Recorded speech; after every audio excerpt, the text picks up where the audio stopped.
Welcome to Legal 123s with ByrdAdatto. Legal issues simplified through real client stories and real-world experiences.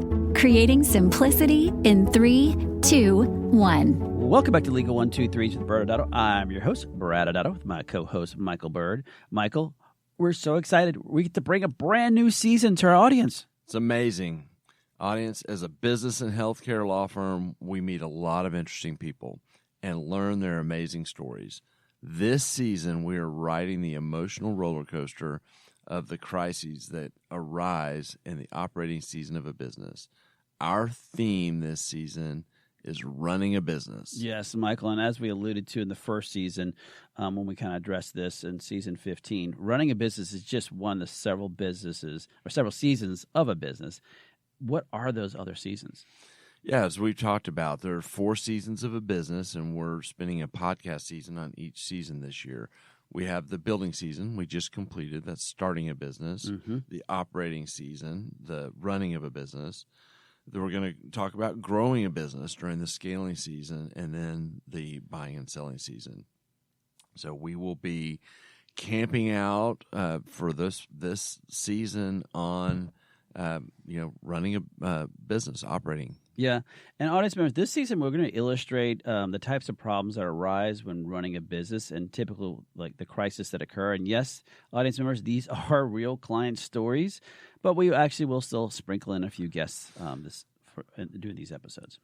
The fun thing for us in the operating season is that you never know what you're going to encounter. Yeah. And as we were preparing for this season, there were a few crazy stories that we started remembering and talking about. And we just couldn't quite turn them into a full story for our episode. So I thought it'd be fun, Brad, to sprinkle in a few kind of mini stories during the opening banter this season. Okay, so you have a mini story. I guess you're going to try to share a mini story now. Is that what you're trying to tell me? I thought you would never ask, Brad. Yeah. Well, I'll bet you that you're going to lead with one of your favorite stories of all time. I know we've talked about it a number of times, but is it the golf course story, right? It's got to be Of course. Okay. Yes, I have to. It is one of my favorite stories. Our client in this story is an orthopedic surgeon.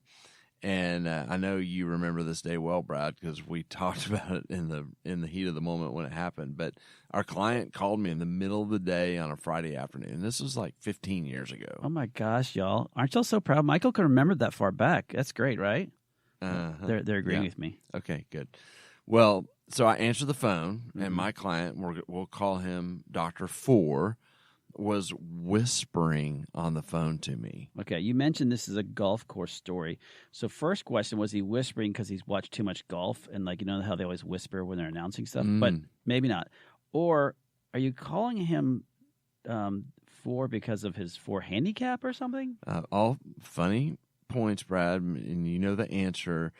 No, not the number 4, but the phrase that's used when you hit an errant golf shot, which I know you know very well. Yes, I know how to yell 4. All right, so let's keep going.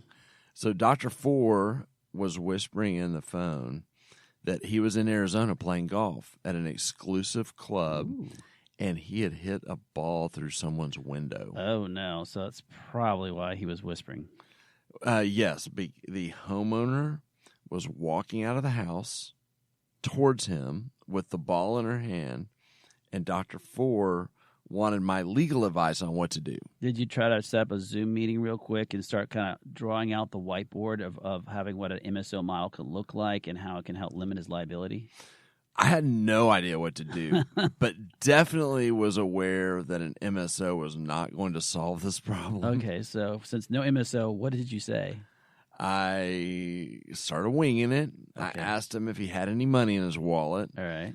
And he said, I have $200. I said, take the money out and start walking confidently towards her and start apologizing for putting her window out and offer her the only cash that you have to fix her window. And I'm trying to remember this, but what year in law school did you learn this maneuver? Yeah, we've heard the expression "law in the raw" before, where you're just kind of making stuff up. This was not taught in law school. Okay. Well, I guess the audience is probably wondering, but did it work? Well, that's the best part. That's why it's one of my favorite stories, because it turned out to be some of the best legal advice I've given, which maybe is not a compliment to my other legal advice. Yeah, let's cut that out. It's the best outcome. Okay. We'll just call it that. There you go. So the lady was so frustrated over the years of people putting out her window with having a house on a golf course, Yes. that and then not taking responsibility for it, that the fact that he kind of came to her and apologized and offered money, she actually started thanking him profusely. Huh. And she ended up having all these kind of benefits by being a member at this club. And she gave him a free round of golf the next day. She gave him a gift certificate to eat at the club restaurant that evening. And we, Dr. Fuller and I were talking, and pretty sure the value of what he received back was well over $500. Yeah, I remember you walking in our office afterwards, and you were laughing about how random stuff just pops up. But for our audience, Michael, what was the lesson learned? Well, Brad, that's why this couldn't be a full episode, because fair. we were just winging it and it turned out well. But so I don't think there's a teachable legal lesson here. I guess maybe the moral of the story is to turn into your problems when you have them. But even that's not necessarily going to guarantee you're going to get that steak dinner like Dr. Ford got. Yeah, no doubt. Well, thanks for taking us down memory lane. Mm-hmm. But I guess since our audience is still with us, let's get into today's story. So let's get started, Brad. Our client in today's story is named Dr. Doolittle. Michael, I need some serious context here. Now, as you know, I love movies, but there's literature out there. And are you talking about the character that Eddie Murphy played in a version of his movie, Dr. Doolittle? Or are we going with Robert Downey Jr. character, who is a little more edgy because it is Robert Downey Jr., obviously. He played in a different Dr. Doolittle movie. Well, I can appreciate the need for context, Brad, but you are coming in pretty hot with your questions to start this off. So I named our character, our client today, after the straight-laced character played by Eddie Murphy, as Eddie Murphy in Dr. Doolittle tended to all the chaos around him and the animals that he treated. Okay. Sorry for the sidebar, but you may proceed. So Dr. Doolittle in our story today is a successful plastic surgeon.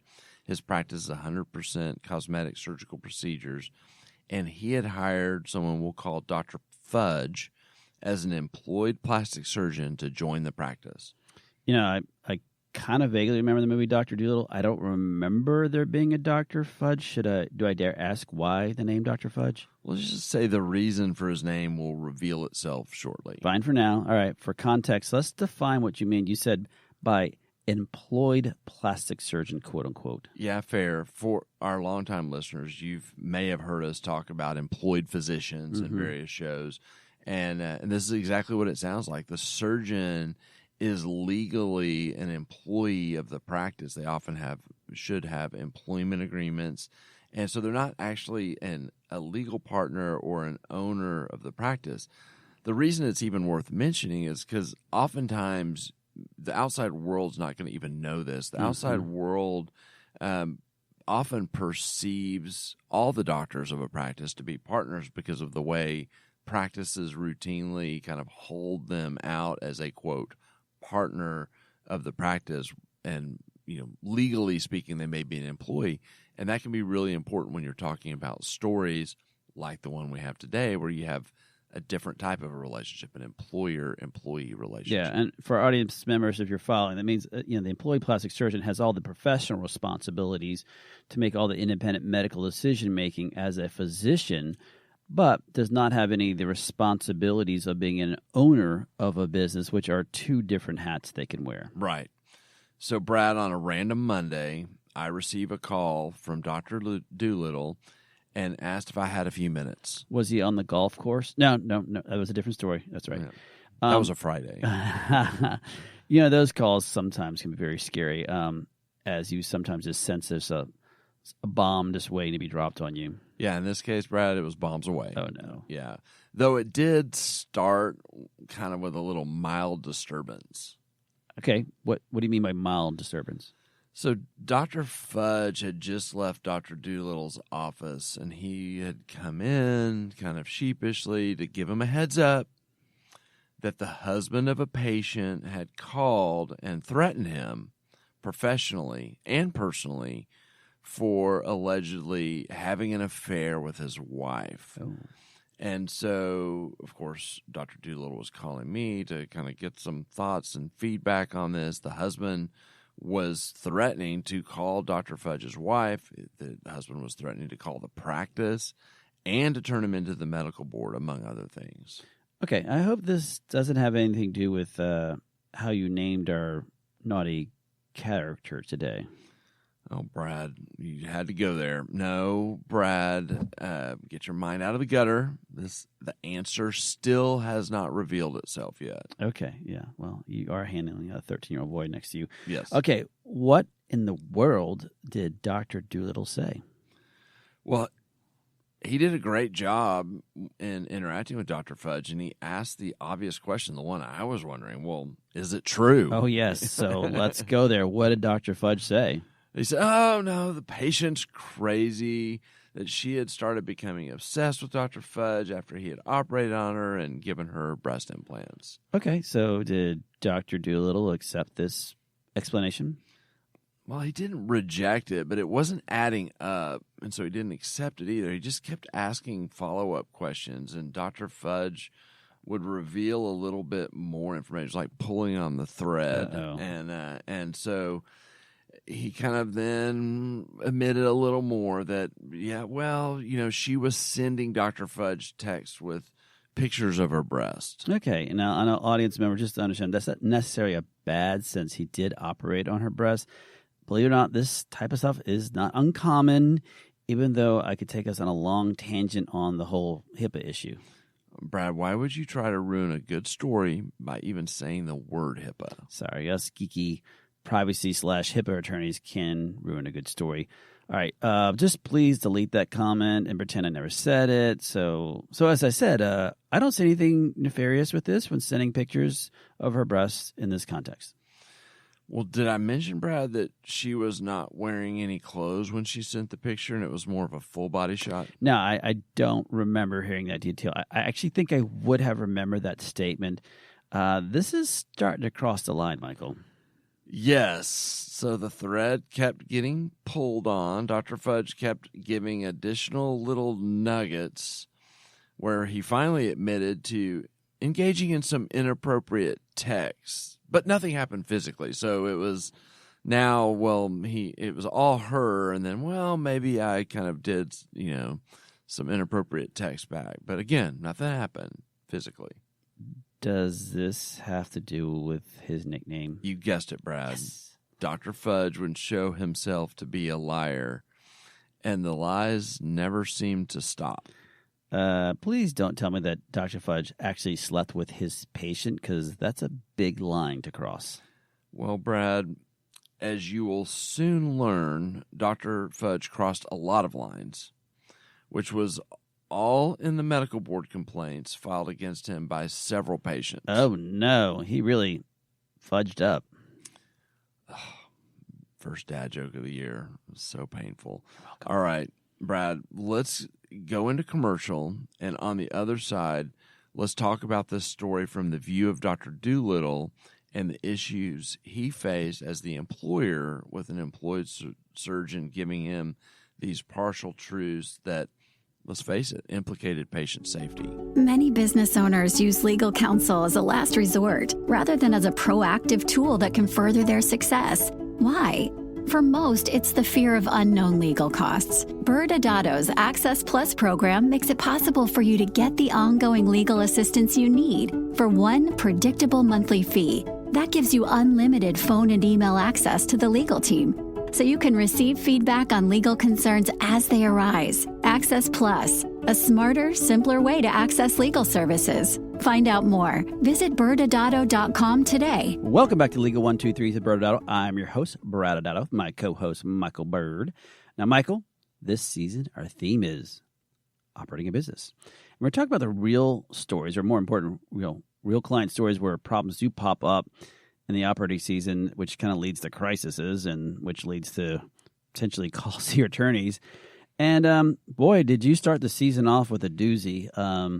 And I believe, Michael, you started really to unpack of what the world Dr. Doolittle had to deal with this new information that he had from Dr. Fudge, which was kind of fudging a little bit on the facts here. Yeah, and I think what we can do during this kind of application section, Brad, is kind of walk through the journey through the eyes of Dr. Doolittle, the issues he had to deal with, because this is it's not as simple as, oh, you crossed the line, you're fired. Like, there's a bunch of stuff to unpack. And so the first thing Dr. Doolittle did after getting to this conversation was to tell Dr. Fudge that until this was sorted out, he was not to interact with this patient. He also took him off the surgery schedule, as he did not want to endanger patients if there was a problem. Because remember, Brad, at this point in the story, Dr. Doolittle only knew what Dr. Fudge had admitted to at that point, and that was that he had exchanged inappropriate texts. Yes, naughty on him for inappropriate text. But let's pause for a moment and remember that there's a duty of a physician and the practice to make sure that there is overall safety of the patient is never jeopardized, no matter what course of the treatment is, and that physician-patient relationship. And when that patient safety is jeopardized, it is the obligation of that physician and or sometimes the supervising physicians and sometimes the practice to really step in and prevent the harm and stop the harm from continuing. And for those who don't know, failure to do so can obviously cause that physician and obviously the practice itself subject to both board actions, which you kind of alluded to, and obviously civil liability issues. Yeah, I mean, if you think about this is the first moment in time where the nature of this being an employer-employee relationship kind of reveals a different type of thinking, even as it relates to patient care. Right. So, as you noted, I mean, now you've got an employer who is over this doctor, even though the doctor has an independent license. And so, if something were to go wrong, would the practice be liable because he didn't interfere, knowing what he knew? Absolutely. And then same with the boards if there was an investigation. But again, beyond the patient care, there is employee issues by this employer-employee relationship. Yeah. So Dr. Doolittle also documented Dr. Fudge's employee file kind of as a next step, and then continued his investigation to try to figure out what actually happened. Yeah, and that's a good point for Dr. Doolittle as far as a check-the-box kind of moment. Look, again, as an employer, you have many duties, and one of which is when an employee is performing inappropriate manners, not only do you need to step in and stop it, but as an employer, you need, from your employer's perspective, you really should start documenting the actions that the employee took and what you did, and then obviously document it in the file, because you never know when that's going to come up later on. And clearly in this case, the employer hopefully had a really good employee handbook in place. And a good employee handbook is really going to gain you the insight that you need as to what are the processes that you need to do and how you document that. The actions that the employee took, and then how did you go to that investigation that he started to open up? Because a lot of times an employee handbook, it's going to have that processes put together, and you want to follow that as the employer. And as this particular story adds some confusion, because you're sitting there thinking, wait, this is an employee issue, but I thought you said it was a patient issue, but they're under the exact same facts and circumstances. So you have the typical employee-employer relationship issue, but you also have patient safety issues that you have to be concerned with. So it really falls into two different buckets. Every practice is going to should have a good employee handbook. But in this particular case, because we had patient safety involved, it adds an additional layer on the safety side. Yeah, and audience, it's important to know. We know kind of where this story is going. It made a podcast episode, so we all kind of can see the title of it. Is pretty revealing of what happened. But in reality, if you put yourself in the shoes of Dr. Doolittle at this moment in time, there is a possibility that this is a patient that he didn't sleep with, and that the doctor didn't do anything wrong. Yeah. And so it is equally protective to follow your handbook and do the investigation in case it turns out that it's untrue. Yeah. And so Dr. Doolittle did a good job of kind of following the process with some pretty inflammatory information.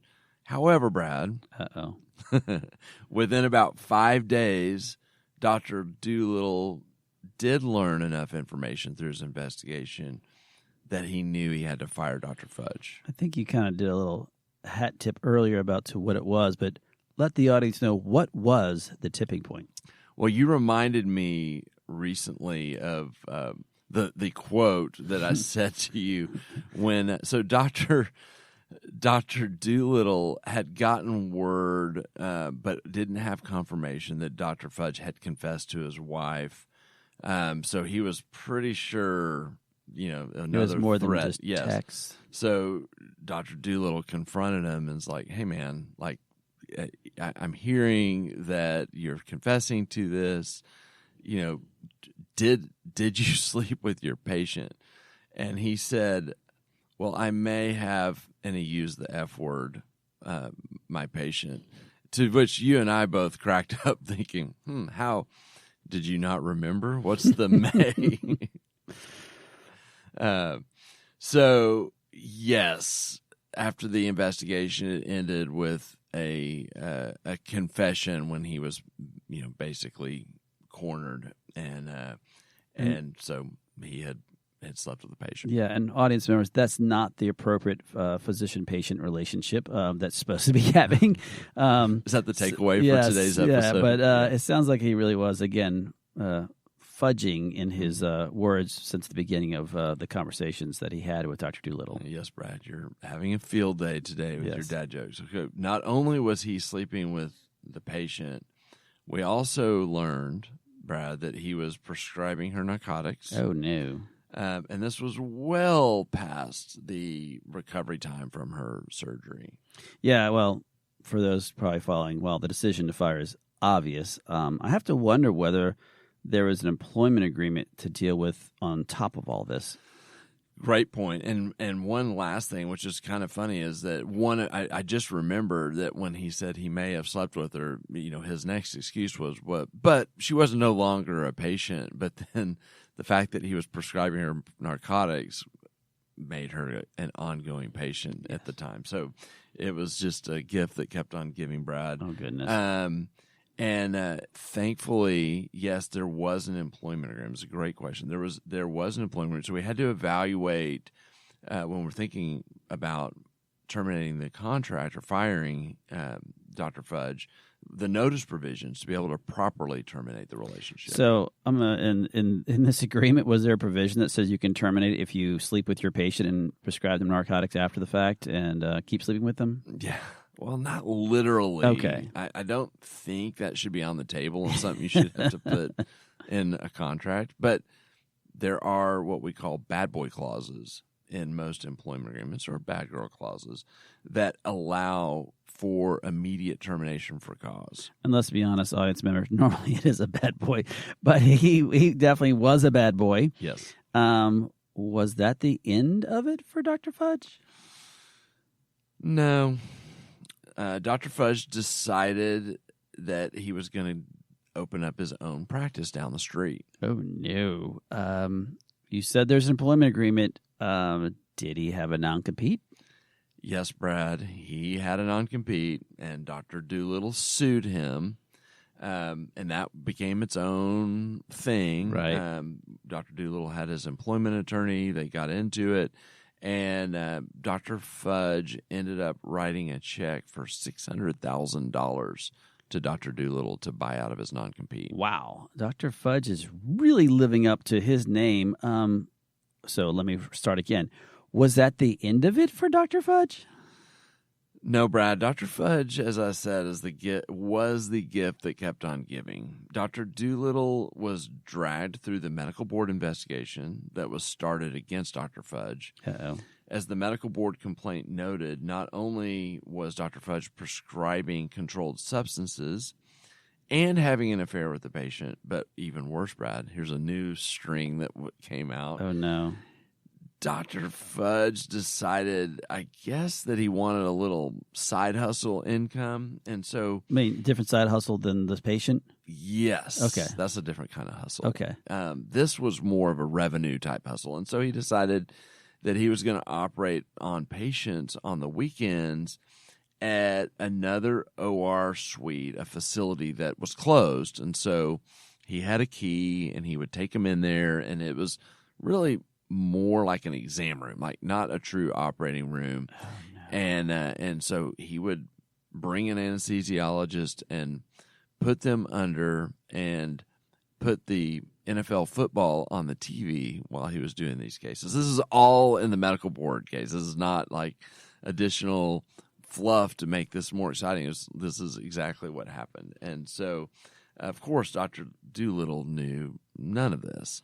Yeah, and I mean, that's first off, that's a giant no-no across the board, as you can tell. But, I'll just talk about just in general. So this case, Dr. Doolittle, our client is, unfortunately has a bad actor in his office. And even though, as you've explained, he did a really good job of dealing with patient safety immediately and dealing with the issues surrounding as an employer, following the process, and really working through that. That doesn't prevent you that when you have a bad actor inside of your practice that you can't, as the good guy, in this case, Dr. Doolittle, the hero of the story, who can get sucked in to these medical board investigations. And if I remember correctly, luckily he had a good documentation about what he did internally, because he ended up, if I remember correctly, had to cancel surgery and go down there. This is back nowadays. In this case, he actually had to go to Austin, Texas, to testify and explain to what happened on his knowledge of what was going on. And that's, again, this is the worst case scenario for most owner operators that you have to go deal with it. But the good news is he did everything properly when he found out this issue. So, Michael, whatever happened to Dr. Fudge and, more importantly, Dr. Doolittle? Yeah, well, so the good news, as you just alluded to, because of the way Dr. Doolittle handled this from the moment he became aware, he never was the target of the medical board. And sometimes even when you do the right thing, the medical board will start trying to, get everybody. Sure. And so it did end up being more a consumption of Dr. Doolittle's time because he was a witness to this. Ultimately, the medical board suspended Dr. Fudge's license. Oh, no. Based on all these allegations. Dr. Doolittle was mortified to have his practice dragged into this matter. This ended up making the news. Sure did. And so it was multiple publications. And so it was a trying time for our Dr. Doolittle, but he got out of it, relatively unscathed, not to mention the fact that he got that $600,000 check after, Dr. Fudge started competing and then got his license yanked. Yes. So what a way to start our season, the crisis season, the running a business season, Brad. What are your final thoughts? Yeah, and this story demonstrates for our audiences where threats come from many different practices. And I say this from a practice perspective. Your threats typically can come from your patients. They can come from your employees, and sometimes they can come from competitors. And this is a story that you're just sitting there operating, doing your stuff, and Dr. Doolittle was hired someone he thought would be a great surgeon. And sometimes these organizations, you're not prepared for when that crisis happens. And I'll say for Dr. Doolittle, the good news was when the crisis happened, he handled it because he had everything he needed in place. He had employment agreement. He had the handbook in place. He followed the handbook. He didn't let the initial, obviously he had to have those hard conversations with him. He didn't just let it kind of go away.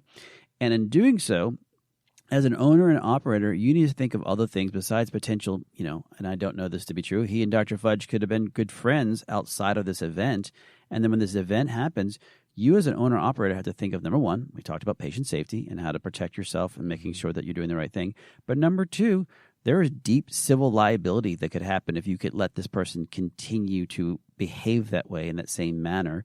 And then, as you alluded to at the end, and you could get sucked into a board investigation where you yourself, the owner-operator, can also get your hand slapped. So I think this story demonstrates of how quickly things can escalate and how important it is to really have the right tools in place when something bad happens like this. But, Michael, I think we're getting near the end of the day. So what's your final thoughts?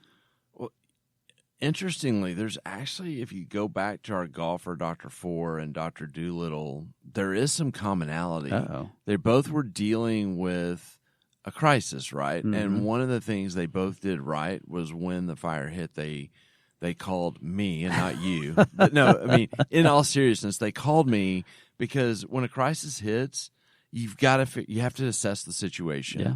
You've got to come up with a strategy, and you got to execute on the strategy. Now, the golfing thing was kind of fun, but it is an illustration of the greater thing that happens during the operating season of a business. Something goes down, and you need to deal with it immediately and come up with a plan of action before it turns into a dumpster fire, which is a whole different kind of season. Absolutely. Well, Michael, next Wednesday, we have series regular Jerry Riero is back with us.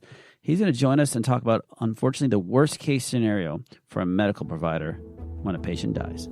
Thanks again for joining us today. And remember, if you like this episode, please subscribe, make sure to give us a 5-star rating, and share with your friends. You can also sign up for the ByrdAdatto newsletter by going to our website at ByrdAdatto.com. ByrdAdatto is providing this podcast as a public service. This podcast is for educational purposes only. This podcast does not constitute legal advice, nor does it establish an attorney-client relationship. Reference to any specific product or entity does not constitute an endorsement or recommendation by ByrdAdatto. The views expressed by guests are their own, and their appearance on the program does not imply an endorsement of them or any entity they represent. Please consult with an attorney on your legal issues.